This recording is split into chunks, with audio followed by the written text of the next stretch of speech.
Welcome into my world. You're playing my game. Thought that you could come up and they're fitting off of my name. Talking out the side of your neck like you're insane. Cortisol levels to the roof, inflame. Kids these days so shameless, selling out real friends for a paycheck. Mama didn't teach them no home training. Wanna be me so bad, but they failing. Step to the plate though, I'll take a challenger. I ain't scared of no low life scavenger. I should warn you though, if you haven't heard, I ain't no Colleen ukulele ballager. Shots been fired, wanna tell that, say it to my face though. Now behind my back, won't be long till you share it in the group chat. And when I call you up, you're gonna backtrack. And you should've kept my name out your mouth. Fast though, how it all turned out. When you try to use my name for clout, keep on going, give you something you can talk about.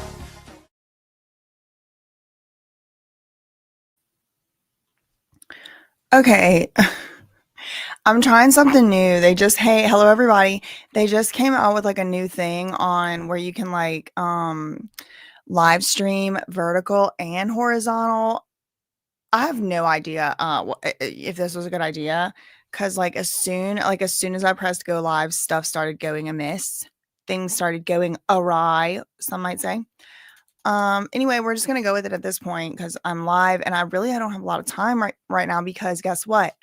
We have to head over to another premiere after this, going to be at 6:30 p.m.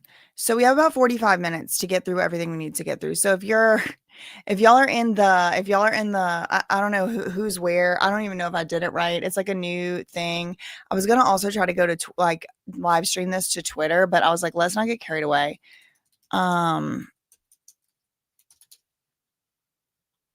Can you like at least hear the mic? I'm hoping I have the right mic on. Okay, so let me pull up the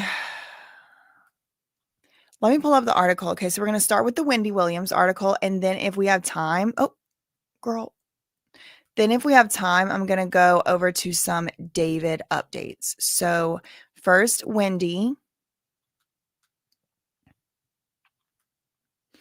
Okay, so I'm going to show y'all the little red exclusive sign right here, and then I'm going to go to reader view because I cannot deal with all this stuff flashing and popping. And look, even on the reader view, you can't escape the Kardashians. Oh my God, Jesus. Okay, anyway, okay. So this article came out today, and as usual, TMZ gets the exclusive. So we have to read it from over there. Okay, it's not my fault, really, truly. So, Wendy Williams, it says Wendy Williams does not have frontotemporal dementia. Neurologist says, Wendy Williams, my neurologist says no frontotemporal dementia. Well, look, listen, they have really gone back and forth on this, haven't they? I mean, she does have it. She doesn't have it. She does have it. She doesn't have it. She went and did her own little, at the hospital, what's it called? Assessment, evaluation. I was trying to say evaluation, assessment at the same time. She went to the hospital to her own little assessment and evaluation. And no, I know I'm super zoomed in, hide and creep. I really can't help it. Yeah, I already I don't really need any more input. I don't really need more input. I can see both screens. So thank God I have such a cute face because obviously it's fine to be zoomed in. So I'm so cute. So anyway,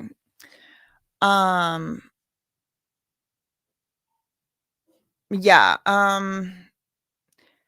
so I've had like pretty much all the input I need. Thanks. Anyway, moving on. So Wendy Williams, okay, so does she have it? Does she not? Does she have it? Does she not? Who knows? Who really knows? But according to this article that just came out today, November 11th, 2025, she does not. Wendy Williams is exclusive from TMZ. Hold on, let me bring up.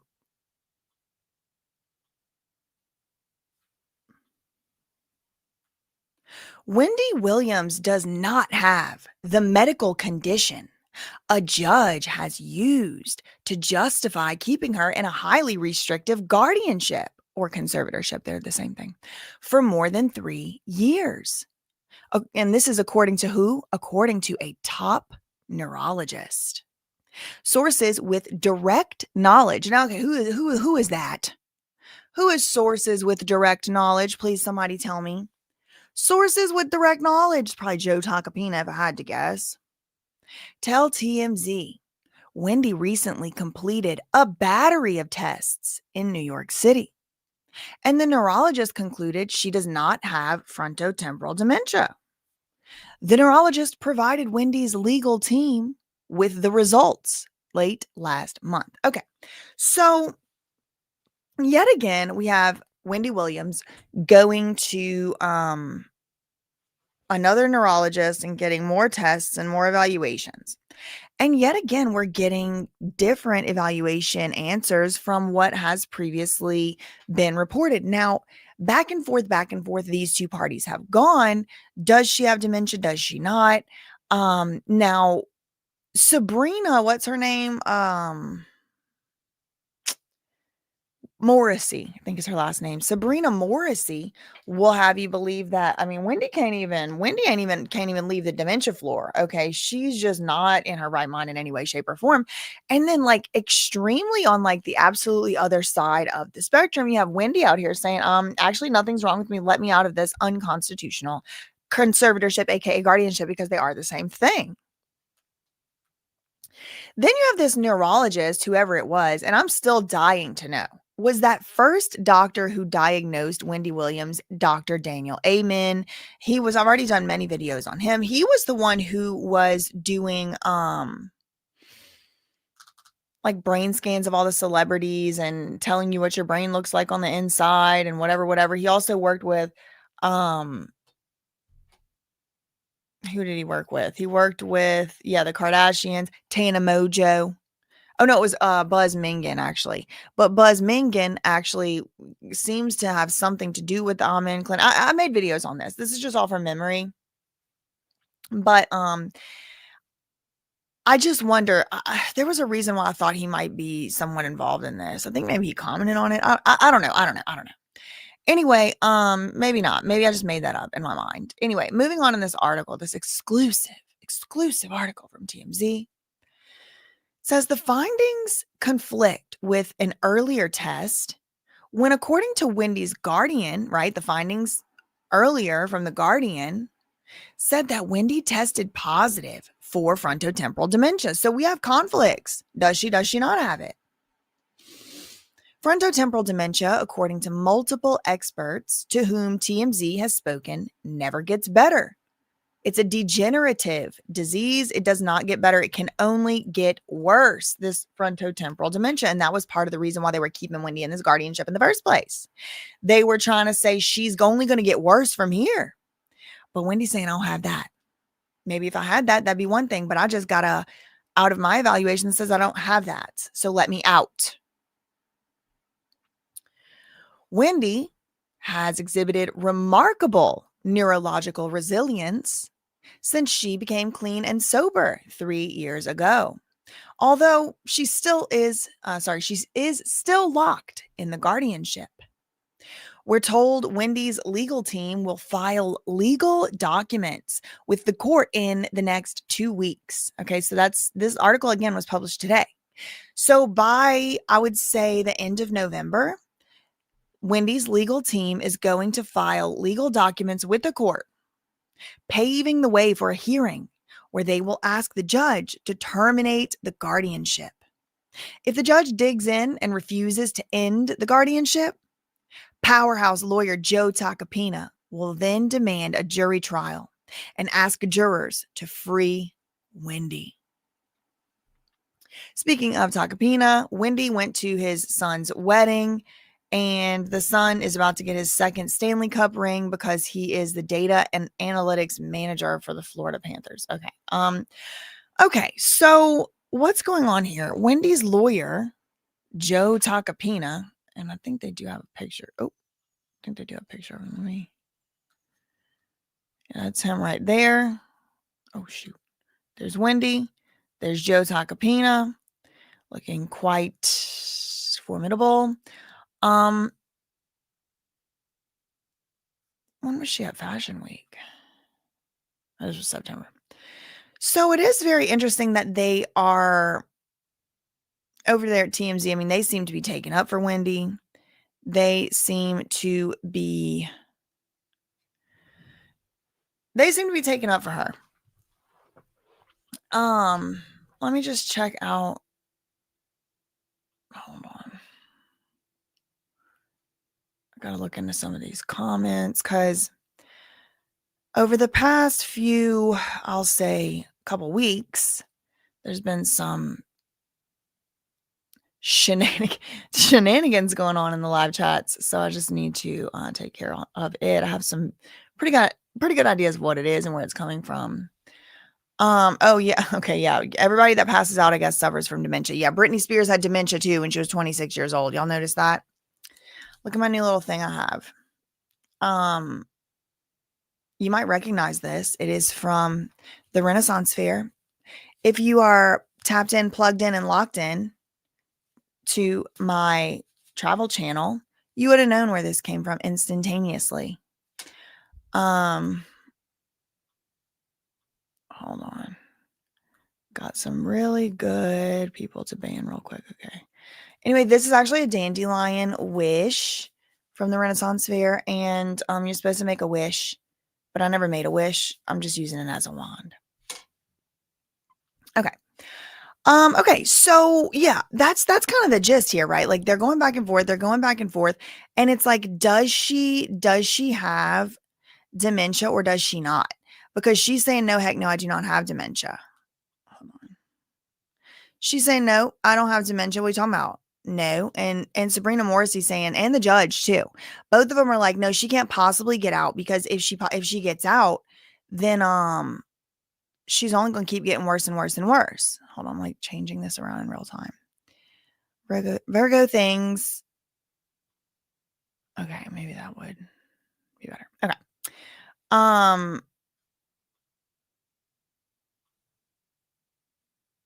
Or it was, oh, what the heck?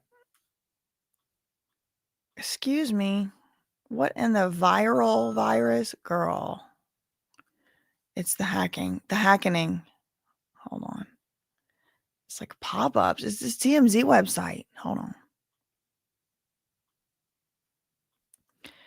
I want Sabrina evaluated for dementia. Yeah, I mean, look, listen, I don't know if she has dementia or not, but what I will say is she has shown some pretty remarkable resilience, if I do say so myself, insofar as I thought it was supposed to be getting worse, and she don't look like as far as Wendy Williams, and it doesn't look like Wendy Williams has gotten worse in the last 3 years. Seems like maybe somebody just wants to trap her, control her, and or take her money. And I'm not blaming anybody in particular.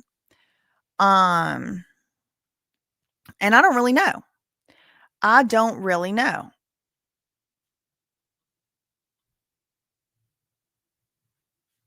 Oh my God, we got some idiots in the chat right now. Okay, yeah, the hacking.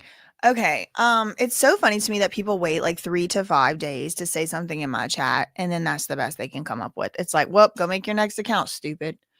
Anyway, okay, so that didn't take as long as I thought. Here, the issue is, and the reason that I have a hard time covering this case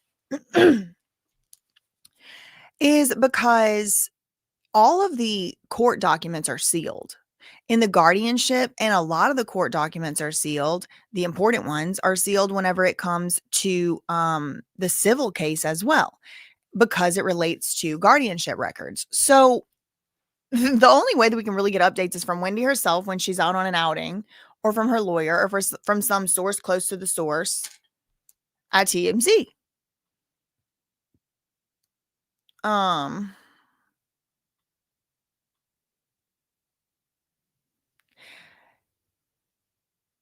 Kevin from Discord has to go. Okay, hold on. And they yes, they sealed them right after people started making videos. It wasn't just me. It was many people. And you know who has never ever let up on this case? Chronicle Speaks. Really, like, you can't even talk about Wendy Williams coverage on YouTube without shouting her out and giving her credit. She was doing videos on this way before me, and she kept doing more videos even after they sealed it. After they sealed the records, I obviously did keep doing videos, but it makes it very hard because for me, I like to have a court document. I like to have a public record. So, yeah, I mean, I did make video about it, but, like, a lot of people were making videos about it, including Chronicle Speaks right around that time. I think they just didn't want anybody to make videos about it. But I did have the chance before they made everything all private, I did have the chance to download stuff from the public. So, because it was public and then they made it private. So, now I wanna talk about the David, I guess, like, updates or hold on. Not homicide charge. Because there's, like, all these now it's not showing up. There were all these reports and stuff going on and going around, about David. Hold on. Like, yesterday and the day before, and it's, like, I think it might be a little misleading, but it's not, like, YouTubers' fault. It's, like, I think the news' fault. Let me see if I can find an article.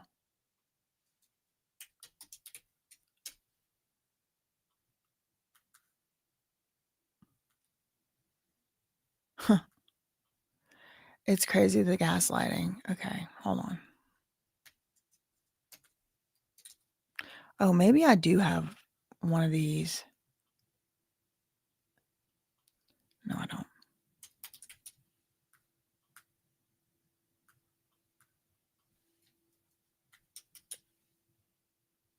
Okay. Yeah.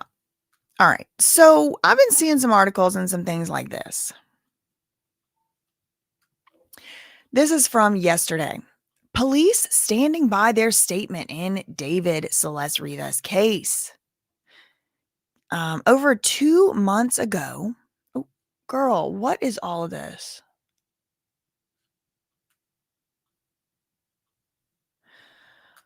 Over 2 months ago, authorities made a grim discovery when they found the dismembered, blah, blah, blah, body 14-year-old Celeste Rivas. And this is mensjournal.com, an article from yesterday. Over the past 2 months, authorities have continued to investigate the death and how the body ended up in the car. But authorities have had very little information to share on the case over the past several weeks. Recently, the Los Angeles Police Department, so the LAPD, issued another statement on the matter in which it essentially stood by another statement it made back in September. While this obviously does not provide any new information, one expert explains why it is still a telling statement to make. 2 months after the body was uncovered in David's vehicle, KTLA 5 in LA reached out to LAPD seeking an update on the case. However, the department did not have any substantial updates to offer. Okay, that's a very important sentence right here, okay? Because the news, and I think, because of that, therefore, like a lot of commentary channels and YouTubers and people like that, like people like me, people who have the same job as me, have come out and kind of like gotten spooked, like, oh, there's still no charges. There's not going to be any homicide charges, da da da da da da. But it's like, actually, y'all, nothing's changed. And they do tell us that between the lines of their alarmist and, I think, clickbaity titles. I think what's really going on is the traditional mainstream news knows that people are looking for answers to what happened, knows that people are looking for justice in the Celeste Rivas Hernandez situation. And maybe they just don't really, because they don't really have any real updates. They're just trying to like boost this stuff like it's something new. Literally nothing new has happened. And I say this, and I have said this a few times, but I want to reiterate it in case, there's anybody new in here, and also just to remind. But there is really nothing so far out of the ordinary about how long this is taking or about the arrests. Now, I do know that there is a private investigator, Steve Fisher, on this case. He's been hired by the landlord who owned the house, or owns the house where David was staying. One of the houses anyway. And Steve Fisher understandably, again, I'm not even gonna say I don't understand, and it's understandable that he would be, and a lot of people would be, I don't know, impatient or, let's see, something that's like less, like, it just seems like it's kind of like like he wants, not pressure. I don't know like exactly what I'm looking for, but like, I guess I would just say impatient. And Steve Fisher is a professional in this field. He's a missing persons investigator. So I don't want to take away from his expertise in any way.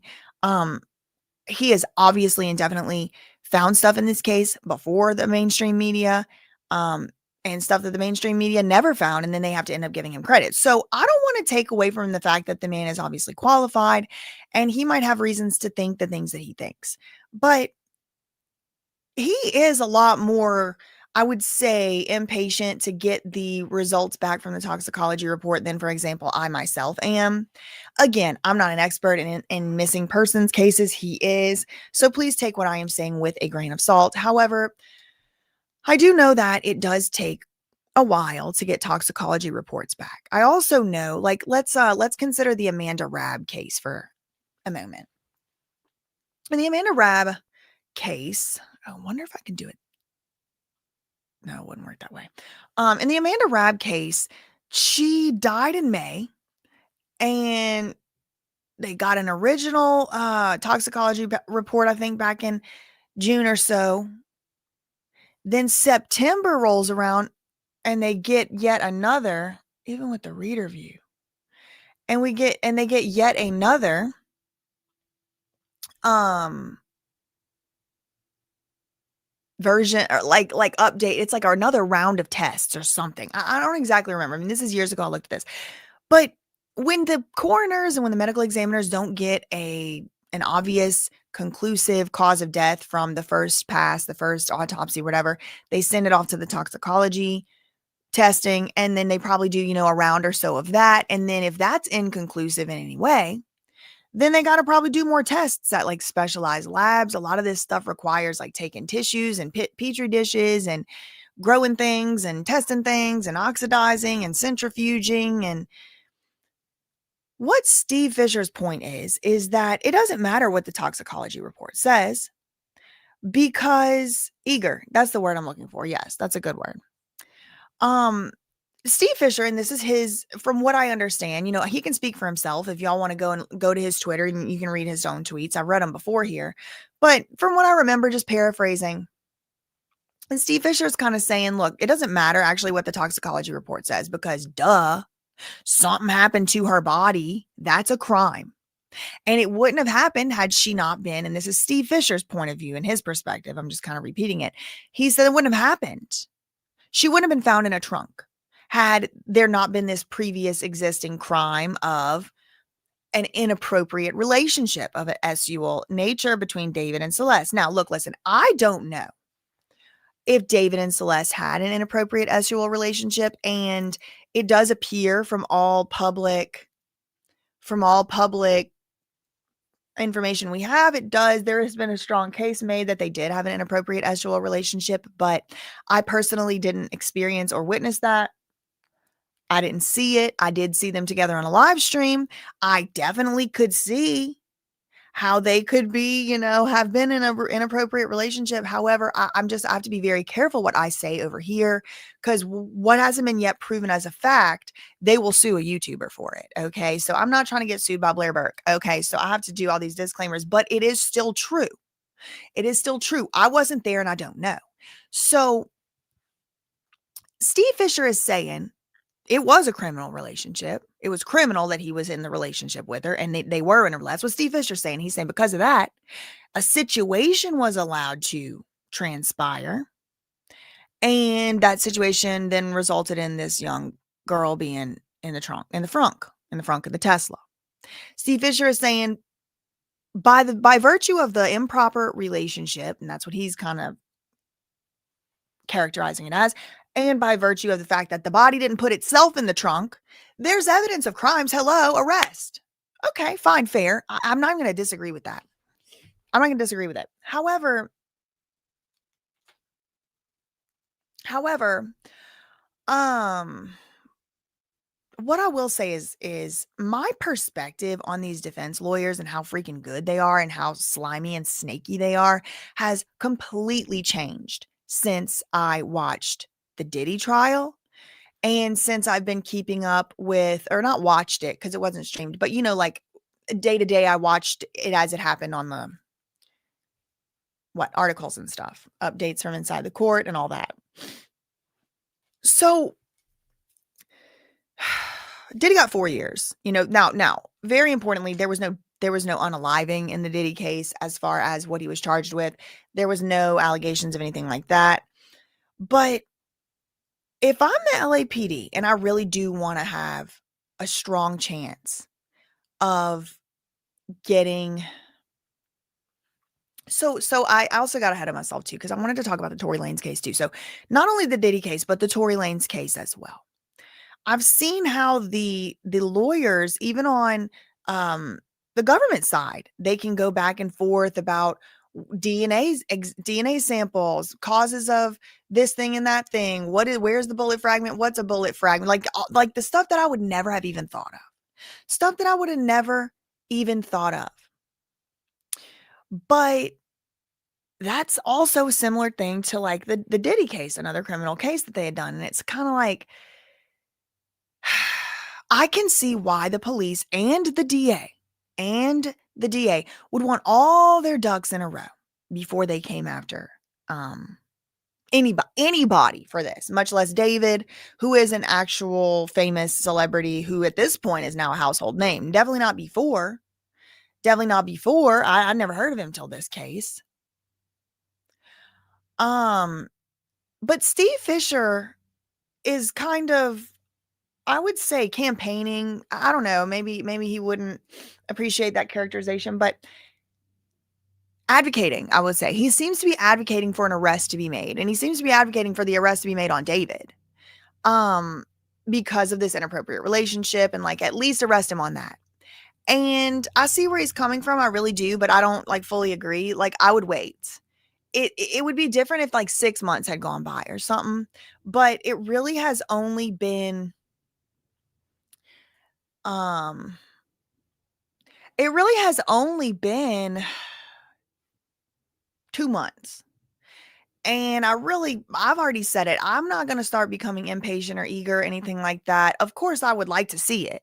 Of course, it would be nice to know as a member of the public and stuff like that. But what will be nicer than knowing right now, or getting the instantaneous gratification of just, oh yeah, someone's in handcuffs, is to know for certain, just waiting a few more weeks or even, God forbid, a couple more months to make sure that we're going to get justice as the public, and Celeste will get justice, because if they rush this case, it will not probably result in justice. Also, I'm not really going to say we should rush to arrest a young black man for murder whenever we don't really know for sure. It definitely looks bad, but I've seen people being set up too. I'm going to be very clear. I'm not saying David is being set up. What I'm saying is I don't know. It appears to me, if I had to guess what looks to be the most likely, David probably had some type of relationship with this child, and it was not allowed, which resulted in him then concealing what he did know about her unaliving. But I'm not saying that I even think he unalived her. I'm open to the possibility that I hear a lot of people talking about an O and a D, but what about what if she was in a poor mental state and took action against her own self? These are things I don't want to speculate and say that I think that's what she did. What I'm saying is I just don't know, and there's a lot of possibilities. So I think it would be premature for the LAPD to arrest anybody in this case without knowing a cause of death. Now, if the coroner comes back around, the medical examiner, and another couple weeks and says, look, it's just inconclusive, we just can't figure it out, then at that point, I think, yeah, let's go ahead and go the Steve Fisher route, what he's saying. Like, let's go ahead at that point. It's just my opinion, for whatever it's worth. Feel free to disregard it. But then at that point, all right, yes, let's move forward with what he's saying. Like, there's definitely some evidence. There was maybe There's probable cause to believe there was an inappropriate relationship, a harboring of a minor type of thing. There's definitely somebody put that body in that frunk. So I actually do agree with Steve Fisher, but for me, like, I don't have as much of a sense of urgency about it yet. I think we're just now, literally this week, finally upon the week where it's like, all right, we can kind of expect, let's see, we're kind of expecting it this week. So, yeah, the crime at the moment would be having human remains in your trunk. The rest has to be proven, right? Even so much as like who put the human remains in the trunk. Um,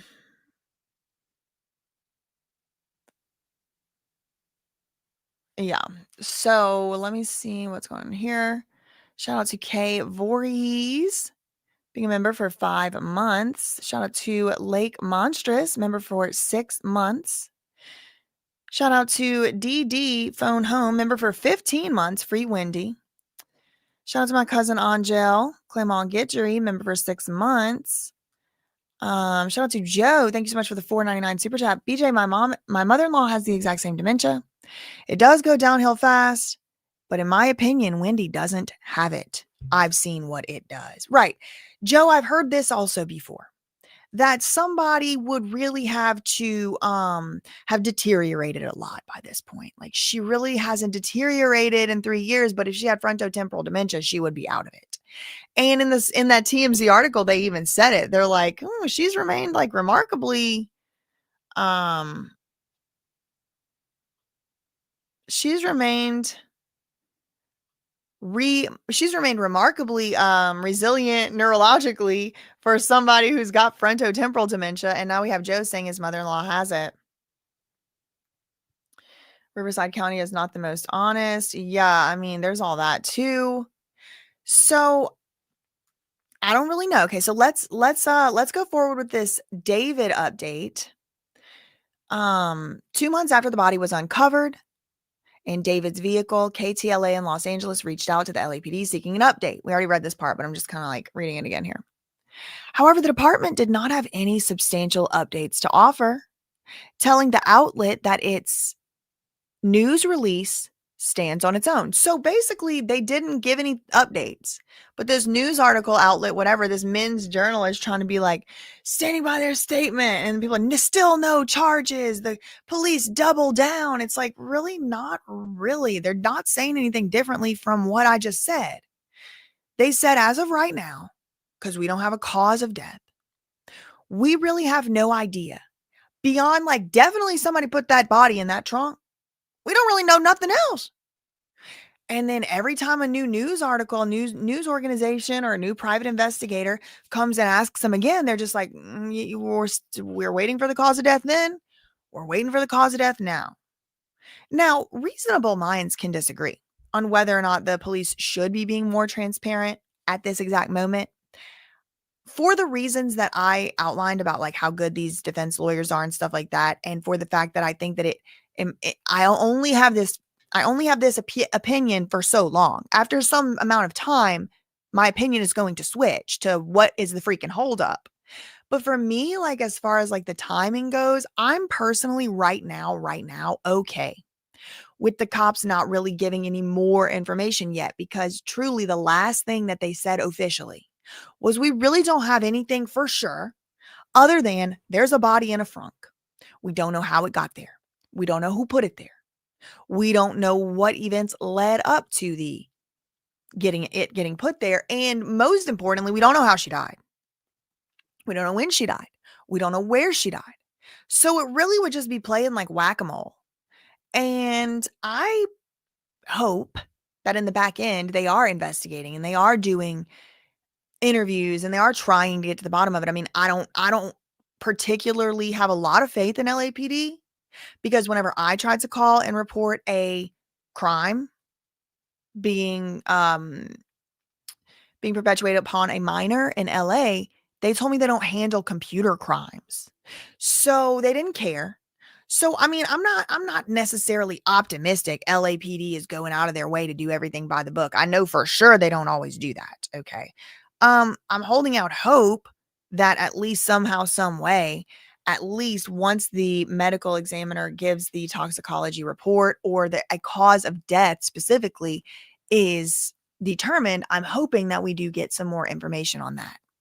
That being said, it's really not even late yet. The toxicology report itself, the first round, is not even really late yet. It's maybe just this week started to be able to, where if you really wanted to argue it, it's late. But they probably going to have to do other rounds of stuff. And not only just to actually get to the bottom of it and figure out what's actually going on, but to make sure that their findings and their determinations pass muster. These lawyers can eat a little LADA alive. They are good. They are the best. Okay. Hate them or love them, they're really good. And they can get these clients off on all kinds of just grotesque and detestable things. It says over 2 months ago, authorities made a grim discovery when they found blah, blah, blah. Over the past 2 months, authorities have, oh, wait, hold on. I was down here. So the original news release was dated September 29th, weeks ago and weeks after the body was discovered. And this was a quote from it. Quote, the Los Angeles County Medical Examiner has not yet determined the cause or manner of Miss Hernandez's death. As such, it remains unclear whether there is any criminal culpability beyond the concealment of her body.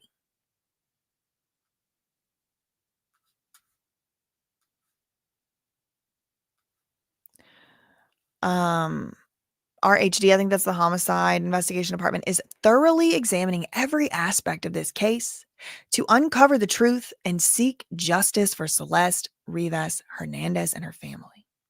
Aside from that weeks-old news release, the LAPD has been largely silent on the investigation. While the statement that the LAPD is standing by its statement from weeks ago, I don't know if they that's a typo or what. It's like it's a partial sentence. While the statement that the LAPD is standing by its statement from weeks ago, it doesn't have the full clause there. I don't know what that means. Private investigator Steve Fisher explains why this statement is telling in and of itself. He has been investigating the case after he was hired by the owner of the Hollywood Hills home where David was living, explained that the statement suggests the LAPD still doesn't have any evidence proving or suggesting that any crime other than the concealment of a body ever took place. I don't know if he said that. I don't know if that's even an accurate representation of what he did say.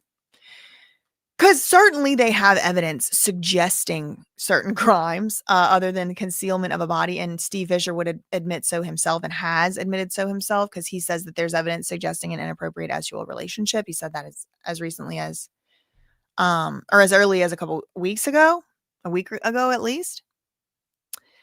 The LAPD confirmed to KTLA News on November 6th, 2025, this is like a week ago, that their prior news release stands on its own. That release stated that no crime other than the concealment of. So, do you see what I mean? This is a week old news, and then the week old news was really just reciting some news from September, which is truly nothing new. So it's not. I mean, it is news because it's newsworthy, but they're really not. They're not saying anything new. I really like to criticize the LAPD. And in fact, and indeed, I'm going to be doing so in my next video that's coming out. If you just stay right here, you're going to be redirected to BJ Investigates. It starts in 6 minutes. And I got a call in there to the LAPD, and it's my whole journey of trying to report a crime against a child in LA.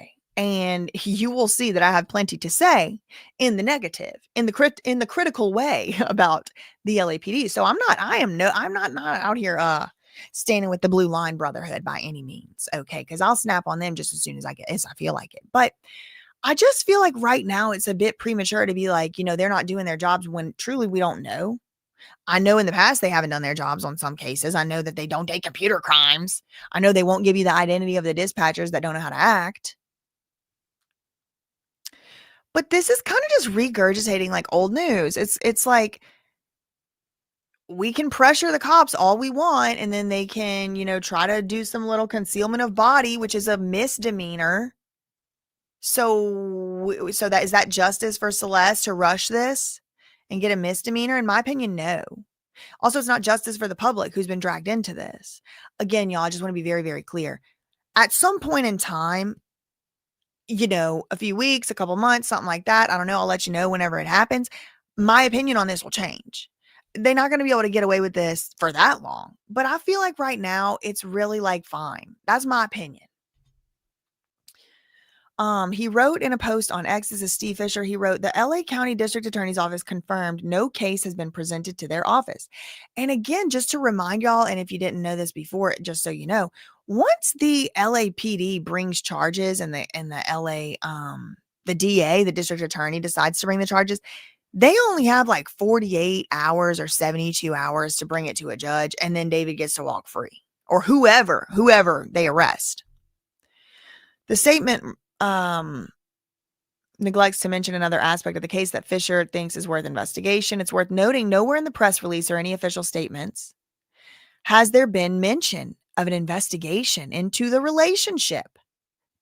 Yes, this is important. Steve Fisher said it's worth noting that no press or anything has really mentioned the police investigating the relationship that David had with Celeste. Yes, that could be a difficult case to prove because Celeste is no longer here to testify, but that does not mean it should not be pursued. I agree. I totally agree with that, with Steve Fisher on that 100%. That should be pursued. But for me, and where I differ with Steve Fisher, is the timeline of it. I don't think the cops should pick David up right now yet over that, because as soon as they pick him up on it, it's an instantaneous adversarial relationship, and he's going to, and he probably already has, remained silent. However, I think they should at least wait to get the cause of death. However, I absolutely think no matter what the cause of death comes back to be, I do think that they absolutely should do an investigation into the relationship between David and Celeste. Hopefully, law enforcement and the DA's office will do their job and take on a case, even if it's challenging. Agreed. I agree with that. Even if people close to Celeste are unwilling to cooperate because it would expose their knowledge of the illegal relationship, charges should still be filed. We must prove we will protect children from predators. All that I agree with. Except, just to be very clear, I don't know what David did and didn't do. I don't know, what relationship, who had with what. But I definitely think that this investigator, Steve Fisher, he knows a lot more than me too. He's seen text messages. He's seen all kinds of stuff I haven't seen. So take everything that I'm saying with a grain of salt. I appreciate the work that Steve Fisher is doing. I don't want anything that I'm saying to be taken as some kind of slight against him in any way. He does this as his job, this missing persons investigation stuff. So he knows more than me how this goes. This is, I'm just kind of getting my feet wet with all these investigations in the, real time and crime, this and that. So please don't take anything I'm saying as some type of slight against him. I do recognize and appreciate, like, he's the real deal. He's a professional private investigator on this case. Someone's hired him from this case. David has not been arrested. He's never been arrested. He's never been charged or even named as a suspect in this case. And that was a Men's Journal article. So I think that's going to do it for this live stream. I am going to ask everybody to, if you can, like the video, please. And I don't know if I'm going to do this up and down vertical thing anymore. I don't really know what it is, but I wanted to try something new to not get so set in my ways. And I have another video premiering right now on my other channel. It's an investigation on BJ Investigates, premiering right now. It has to do with the Nova saga. I have an update. Two or three new updates. So I'll see y'all over there. And that's all I really have for this one. In the meantime, facts ain't defamation. Neither are opinions. Love you, mean. Okay, bye.